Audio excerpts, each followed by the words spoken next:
కోటి ఎకరాల మాగాని చేసినాం, అత్యధిక పంట అత్యధిక దిగుబడి వస్తుందని చెప్పేసి చెప్తున్నది.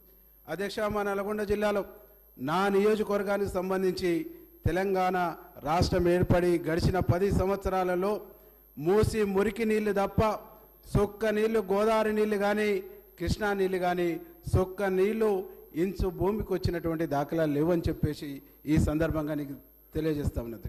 అధ్యక్ష, ఈ విధంగా చెప్పుకుంటూ పోతే మా నల్గొండ జిల్లాలో ఏ ప్రాజెక్టు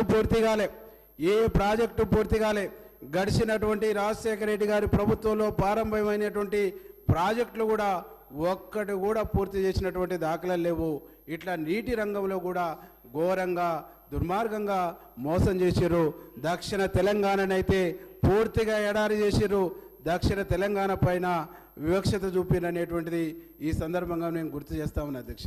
ఎందుకంటే అధ్యక్ష, ఈరోజు కనీసం మా గ్రామాలలో వ్యవసాయానికి సంబంధించి నాట్లు వేసుకున్నటువంటి భూములు ఎండిపోతున్నాయి అధ్యక్ష. నాగార్జున సాగర్లో ఎన్నికల ముందు నీళ్లను వదిలి అడావుడి చేసి అప్పటికే నాగార్జున సాగర్లో నీటి లభ్యత లేదు. నాగార్జున సాగర్లో కనీసం డ్రింకింగ్ వాటరు జూన్లో వర్షాలు రాకుంటే డ్రింకింగ్ వాటరు 20 టీఎంసీలే మన వాటా ఉంది. జూన్లో వర్షాలు రాకుంటే కనీసం తాగటానికి నీళ్ళు ఇవ్వలేమనేటువంటి ఒక పరిస్థితి ఉండి తెలిసి కూడా ఆ విధమైనటువంటి 2-3 టీఎంసీల నీళ్లను వేస్ట్ చేసి ఈరోజు నల్గొండ జిల్లా ప్రజల్ని ఘోరంగా మోసం చేశారు. కాబట్టి మొన్న ఎన్నికల్లో 11కు 11 బుద్ధి చెప్పారు అనేటువంటి ఒక విషయాన్ని కూడా ఈ సందర్భంగా మీకు తెలియజేస్తున్నా అధ్యక్ష. ఈరోజు ఒకటి కాదు, రెండు కాదు, ఈరోజు గొప్పగా చెప్పుకుంటున్నప్పటికీ ఎస్సీ ఎస్టీ సంబంధించినటువంటి కమిషన్లు ఉన్నాయి అధ్యక్ష. ఎస్సీ ఎస్టీ కమిషన్లు దాదాపు 3 సంవత్సరాల నుంచి నింపనటువంటి పరిస్థితి, 3 సంవత్సరాలు ఖాళీగా ఉన్నటువంటి పరిస్థితిని చాలా స్పష్టంగా మీ దృష్టికి తీసుకొస్తున్నది అధ్యక్ష. ఎవరికైనా పేదవాడికి అన్యాయం అయితే హెచ్ఆర్సీకి పోతారు అధ్యక్ష. ఈ హెచ్ఆర్సీ జడ్జినో రిటైర్డ్ జడ్జినో 2 సభ్యులతో నియమిస్తారు అధ్యక్ష. గడిచినటువంటి ప్రభుత్వంలో 3 సంవత్సరాల పాటు హెచ్ఆర్సీ కూడా నియమించలేనటువంటి ఒక దయనీయమైనటువంటి పరిస్థితి గతంలో మనం చూసినాం అధ్యక్ష. అట్లా ఒక్కటి కాదు, రెండు కాదు, ప్రతి రంగాన్ని ప్రతి అంశాన్ని ఘోరంగా మోసం చేసి ఘోరంగా దగా చేసి ఒక దుర్మార్గమైనటువంటి ఒక నికృష్టమైనటువంటి ఒక ఏకస్వామ్యాన్ని కొనసాగించారు తప్ప ప్రజాస్వామ్యాన్ని బొందబెట్టినని చెప్పేసి ఈ సందర్భంగా మీకు గుర్తు చేస్తూ ఉన్నది. అంటే అధ్యక్ష, ఇలా విద్యా వైద్యాన్ని పూర్తిగా కుంభనిద్రలోకి నెట్టేసారు అధ్యక్ష. వైద్య రంగాన్ని పూర్తిగా ధ్వంసం చేసినటువంటి ఒక పరిస్థితిని మనం చూస్తూ ఉన్నాం అధ్యక్ష. కరోనా లాంటి ఒక భయంకరమైనటువంటి పరిస్థితి వస్తే కరోనాలో లక్షల రూపాయలు ఖర్చు పెట్టేసి శవాలు తెచ్చుకోరు తప్ప పేదవాడికి ఈ ప్రభుత్వం నుంచి అందినటువంటి సాయం వైద్యపరంగా జీరో అని చెప్పేసి ఈ సందర్భంగా నేను తెలియజేస్తున్నాను అధ్యక్ష. నేను వింటున్న అధ్యక్ష, పక్క రాష్ట్రాలలో ఆరోగ్యశ్రీలో కరోనాను చేర్చి అక్కడ ఉన్నటువంటి పేదవాళ్ళను ఆదుకున్నటువంటి కొన్ని ప్రభుత్వాలు కూడా ఉన్నాయి అధ్యక్ష. కానీ ఈ ప్రభుత్వాన్ని అప్పుడు ప్రతిపక్ష నాయకులు ఉన్నటువంటి మా రేవంత్ రెడ్డి గారు కానీ అట్లాగే ఉత్తమ్ కుమార్ రెడ్డి మా బట్టెన్న ఆరోగ్యశ్రీలో చేర్చండి అని చెప్పితే కూడా చేర్చనటువంటి ఒక పరిస్థితి మనం చూసినాం అధ్యక్ష.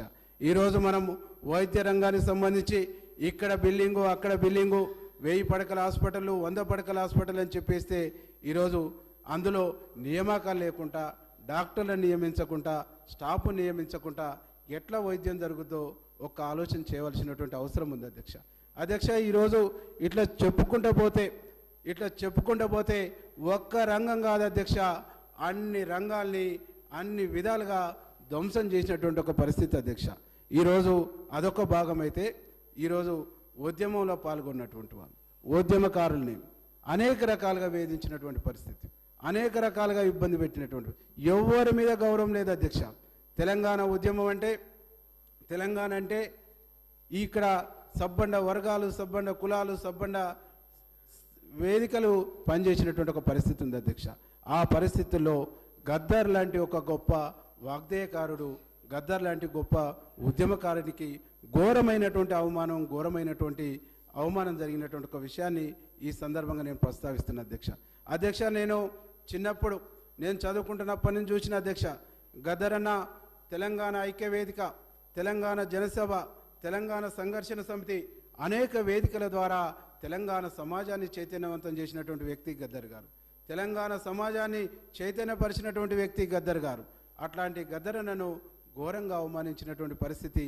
ప్రగతి భవన్ గేటు దగ్గర 3 గంటలు ఎర్రటెండలో కూర్చున్నటువంటి పరిస్థితిని మనం చూస్తుంటే నిజంగా ఇంత అవమానం, ఇంత ఘోరం ఏ ఉద్యమకారులకు జరగొద్దని చెప్పేసి ఈ సందర్భంగా నేను చూస్తున్నాను. అట్లాంటి గద్దర్ను గొప్పగా గౌరవించి మా ప్రభుత్వం ఈరోజు గద్దర్ జయంతిని అధికారికంగా చేస్తూ ఉద్యమకారులందరికీ కూడా ఒక భరోసాను, ఒక విశ్వాసాన్ని ఇచ్చినటువంటి ప్రభుత్వం మా ముఖ్యమంత్రి రేవంత్ రెడ్డి గారు అని చెప్పేసి ఈ సందర్భంగా తెలియజేస్తూ ముఖ్యమంత్రి గారికి గద్దర్ అన్న జన్మదినాన్ని అధికారికంగా జరుపుతున్నందుకు మనస్ఫూర్తిగా శిరస్సు వంచి ధన్యవాదాలు తెలియజేస్తా ఉన్నా అధ్యక్ష.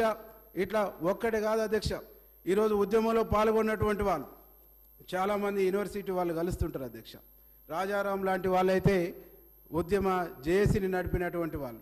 అట్లాంటి వాళ్ళను కూడా వాళ్ళ పక్కన తిరిగినా కానీ ఘోరంగా అవమానించి ఏ పదవికి ఏ అవకాశానికి నోసుకోకుండా చేసినటువంటి ఒక దుర్మార్గమైనటువంటి పరిస్థితి ఉంది అధ్యక్ష.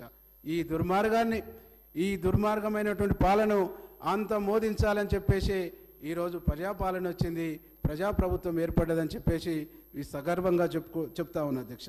ఇట్లా అనేక రంగాల అధ్యక్ష, ఒక్క రంగం కాదు, ఒక్క అంశం కాదు, గురుకుల పాఠశాలలు పెట్టిన అధ్యక్ష. గురుకుల పాఠశాలలో ఇన్ని వందలు అన్ని వందలు అని లెక్క చెప్పినా ఒక్క గురుకుల పాఠశాలకు కూడా సొంత భవనం లేదు అధ్యక్ష. అధ్యాపకాలు దాదాపు ఆ గురుకుల పాఠశాలల్లో అధ్యాపకులే 10,000 మంది అధ్యాపక పోస్టులు ఖాళీ ఉన్నటువంటి పరిస్థితి ఉంది అధ్యక్ష.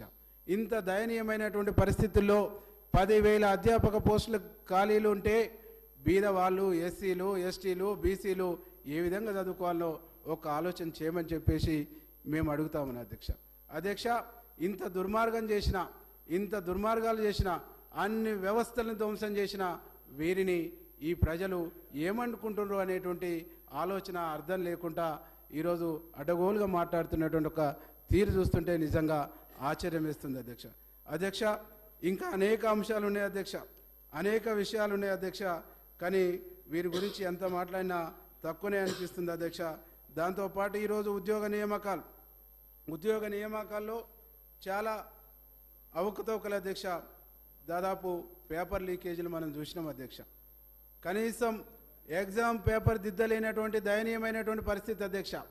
పరీక్షలు నిర్వహించలేకపోయారు, నిర్వహించడంలో లోపమే, రాసినటువంటి పరీక్ష పేపర్లు కూడా దిద్దటంలో ఎంత నిర్లక్ష్యం అంటే ఈ రాష్ట్ర యువత పట్ల, ఈ రాష్ట్ర నిరుద్యోగ యువత పట్ల ఎంత బాధ్యత ఉందో ఒకసారి ఆలోచన చేయమని చెప్తున్నది.